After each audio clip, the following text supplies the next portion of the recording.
Bismillahirrahmanirrahim. Assalamualaikum warahmatullahi wabarakatuh. Alhamdulillah, salatan wa salaman ala rasulillah. Kembali lagi di channel saya Desustika, masih mengenai video pembelajaran pendidikan agama Islam dan budi pekerti. Kali ini kita membahas kelas 11 bab 4 dengan tema toleransi sebagai alat pemersatu bangsa. Namun sebelum kita memulai materi, mari kita awali dengan berdoa terlebih dahulu. Bismillahirrahmanirrahim. Raditu billahi rabba wa bil islami dina wa bi Muhammadin nabiyya wa rasulah. Rabbi zidni ilma warzuqni fahma. Amin. Semoga doa kita diijabah oleh Allah Subhanahu wa taala. A. Pentingnya perilaku toleransi. Toleransi sangat penting dalam kehidupan manusia, baik dalam berkata-kata maupun dalam bertingkah laku. Dalam hal ini, toleransi berarti menghormati dan belajar dari orang lain, menghargai perbedaan, menjembatani kesenjangan di antara kita sehingga tercapai kesamaan sikap. Toleransi merupakan awal dari sikap menerima bahwa perbedaan bukanlah suatu hal yang salah, justru perbedaan harus dihargai dan digemari sebagai kekayaan. Misalnya, perbedaan ras, suku, agama, adat istiadat, cara pandang, perilaku, dan pendapat. Dengan perbedaan tersebut, diharapkan manusia dapat mempunyai sikap toleransi terhadap segala perbedaan yang ada dan berusaha hidup rukun, baik individu dan kelompok masyarakat, serta kelompok masyarakat dan kelompok masyarakat lainnya. Terkait pentingnya toleransi, Allah Subhanahu wa taala menegaskan dalam firman-Nya sebagai berikut. Bismillahirrahmanirrahim. Wa minhum man yu'minu bihi wa minhum man la yu'minu bihi. Wa rabbuka a'lamu bil mufsidin. Wa in kadzabuka faqul li 'amali wa lakum 'amalukum antum bari'una mimma a'malu wa ana bari'un mimma ta'malun. Ini arti kata per kalimat ya, dan ini adalah penerapan hukum tajwidnya. Bisa ditulis sendiri. Kita lanjut ke arti ayat. Dan di antara mereka ada orang-orang yang beriman kepada Al-Quran, dan di antara pula ada orang-orang yang tidak beriman kepadanya. Sedangkan Tuhanmu lebih mengetahui tentang orang-orang yang berbuat kerusakan. Surat Yunus ayat 40. Dan jika mereka tetap mendustakan Muhammad, maka katakanlah, bagiku pekerjaanku dan bagimu pekerjaanmu. Kalau tidak bertanggung jawab terhadap apa yang aku kerjakan, dan aku pun tidak bertanggung jawab terhadap apa yang kamu kerjakan. Surat Yunus ayat 41. Surat Yunus ayat 40, Allah Subhanahu wa taala menjelaskan bahwa setelah Nabi Muhammad SAW berdakwah, ada orang yang beriman kepada Al-Quran dan mengikutinya secara memperoleh manfaat dari risalah yang disampaikan. Tetapi ada juga yang tidak beriman dan mereka mati dalam kekafiran. Pada surat Yunus ayat 41, Allah Subhanahu wa taala memberikan penegasan kepada Rasulnya bahwa jika mereka mendustakanmu, katakanlah bahwa bagiku pekerjaanku dan bagi kalian pekerjaan kalian. Kalian berlepas diri dari apa yang aku kerjakan dan aku berlepas diri terhadap apa yang kalian kerjakan. Allah Subhanahu wa taala Maha Adil dan tidak pernah zalim. Bahkan Dia memberi kepada setiap manusia sesuai dengan apa yang diterimanya. Dari penjelasan ayat tersebut dapat disimpulkan bahwa a. Umat manusia yang hidup setelah diutusnya Nabi Muhammad SAW terbagi menjadi dua golongan. Dua golongan umat itu, yang pertama adalah golongan ada umat yang beriman terhadap kebenaran kerasulan dan kitab suci yang disampaikan Nabi Muhammad SAW. Kedua adalah golongan umat yang mendustakan kerasulan Nabi Muhammad SAW dan tidak beriman kepada Al-Quran. B. Allah Subhanahu wa taala Maha mengetahui sikap dan perilaku orang-orang beriman yang selama hidup di dunia senantiasa bertakwa kepadanya. Begitu juga orang kafir yang tidak beriman kepadanya. C. Orang beriman harus tegas dan berpendirian teguh atas keyakinannya. Ia tegar meskipun hidup di tengah-tengah orang yang berbeda keyakinan dengan dirinya. Ayat di atas juga menjelaskan perlunya menghargai perbedaan dan toleransi. Cara menghargai perbedaan dan toleransi antara lain tidak mengganggu aktivitas keagamaan orang lain. Sebagaimana sabda Rasulullah SAW. Bismillahirrahmanirrahim.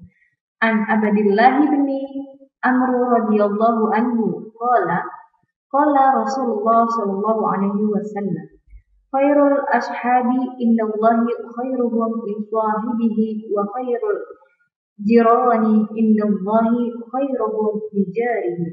Dari Ibnu Umar radhiyallahu anhu, sesungguhnya Rasulullah sallallahu alaihi wasallam bersabda, sebaik-baik sahabat di sisi Allah Subhanahu wa taala adalah yang paling baik di antara mereka terhadap sesama saudaranya. Dan sebaik-baik tetangga di sisi Allah Subhanahu wa taala adalah yang paling baik di antara mereka terhadap tetangganya. B. Menghindari diri dari perilaku tindak kekerasan. Manusia dianugerahi oleh Allah berupa nafsu. Dengan nafsu tersebut, manusia dapat merasakan benci dan cinta. Dengannya pula, manusia bisa melakukan persahabatan dan permusuhan. Dengannya pula, manusia bisa mencapai kebahagiaan ataupun kesengsaraan. Hanya nafsu yang telah berhasil dijinakkan oleh akal saja yang akan mampu menghantarkan manusia kepada kemuliaan. Namun sebaliknya, jika nafsu di luar kendali akal, niscaya akan menjerumuskan manusia ke dalam jurang kesengsaraan dan kehinaan. Permusuhan berasal dari rasa benci yang dimiliki oleh setiap manusia. Sebagaimana cinta, benci pun berasal dari nafsu yang harus bertumpu di atas fondasi akal. Permusuhan di antara manusia terkadang karena kebencian pada hal-hal duniawi seperti pada kasus Qabil dan Habil ataupun pada kisah Nabi Yusuf alaihi salam dan saudara-saudaranya. Terkadang pula permusuhan dikarenakan dasar ideologi dan keyakinan yang berbeda. Akhir-akhir ini seringkali tindak kekerasan disebabkan oleh pemahaman dan keyakinan yang berbeda. Karena perbedaan keyakinan dan pemahaman, banyak orang yang menghujat dan berakhir dengan kekerasan. Islam melarang perilaku kekerasan terhadap siapapun sebagaimana dalam firman Allah dalam surat Al-Maidah ayat 32. Bismillahirrahmanirrahim. Min ajli dzalika kataba 'ala bani Israila annahu man qatala nafsan bighairi nafsin aw fasad fil ardi wa kannama qatalan nasa jami'an wa man ahyaha fakannama ahyan nasa jami'an wa laqad ja'atuhum rasuluna bil bayyinati thumma inna katsiran minhum ba'da dzalika fil ardi lamusrifun. Artinya, oleh karena itu kami tetapkan suatu hukum bagi Bani Israel bahwa barang siapa membunuh seseorang bukan karena orang itu membunuh orang lain atau bukan karena berbuat kerusakan di bumi, maka seakan-akan dia telah membunuh semua manusia. Barang siapa memelihara kehidupan seorang manusia, maka seakan-akan dia telah memelihara kehidupan semua manusia. Sesungguhnya Rasul-Rasul kami telah datang kepada mereka dengan membawa keterangan-keterangan yang jelas, tetapi kemudian banyak di antara mereka setelah itu melampaui batas di bumi.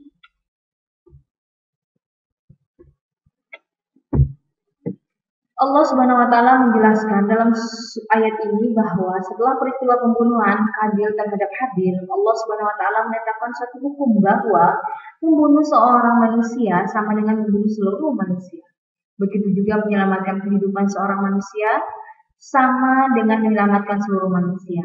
Ayat ini menyinggung sebuah prinsip sosial di mana masyarakat bagaikan sebuah tubuh, sedangkan individu-individu masyarakat merupakan anggota tubuh tersebut. Apabila sebuah anggota tubuh sakit, maka anggota tubuh yang lainnya pun ikut merasakan sakit. Begitu juga apabila seorang berani mencemari tangannya dengan darah orang yang tak berdosa, maka pada hakikatnya dia telah membunuh manusia-manusia lain yang tak berdosa.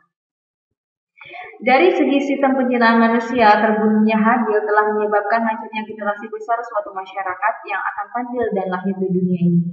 Al-Quran memberikan perhatian penuh terhadap perlindungan jiwa manusia dan menganggap membunuh seorang manusia sama dengan membunuh semua masyarakat. Pengadilan ini di negara-negara tertentu menjatuhkan hukuman kisos, yaitu membunuh orang yang telah membunuh. Di Indonesia juga pernah dilakukan hukuman mati bagi para pembunuh. Dalam surat Al-Maidah ayat 32 terdapat 3 pelajaran, yaitu A. Nasib kehidupan manusia sepanjang sejarah memiliki kaitan dengan orang lain. B. Nilai suatu pekerjaan berkaitan dengan tujuan mereka. C. Mereka yang memiliki pekerjaan yang berhubungan dengan penyelamatan jiwa manusia, seperti dokter, perawat, atau polisi harus mengerti nilai pekerjaan mereka. Tugas kita bersama adalah menjaga ketenteraman hidup dengan cara mencintai orang-orang yang berada di sekitar kita. Artinya, kita dilarang melakukan perilaku-perilaku yang dapat merugikan orang lain, termasuk menyakiti dan melakukan tindakan kekerasan.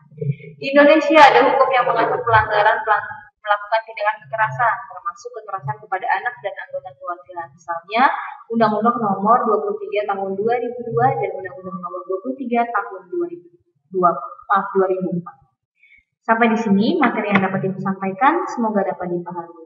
Kurang lebihnya, Ibu mohon maaf, namun sebelum ditutup, kita berdoa setelah belajar terlebih dahulu.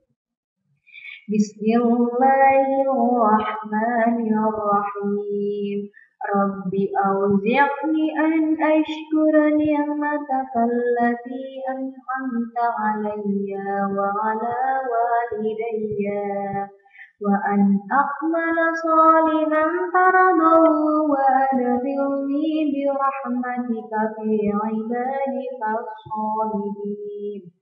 Amin. Semoga doa kita diijabah oleh Allah Subhanahu wa taala dan kita tutup dengan mengucap lafaz hamdalah. Alhamdulillahirabbil alamin. Ibu akhiri, assalamualaikum warahmatullahi wabarakatuh.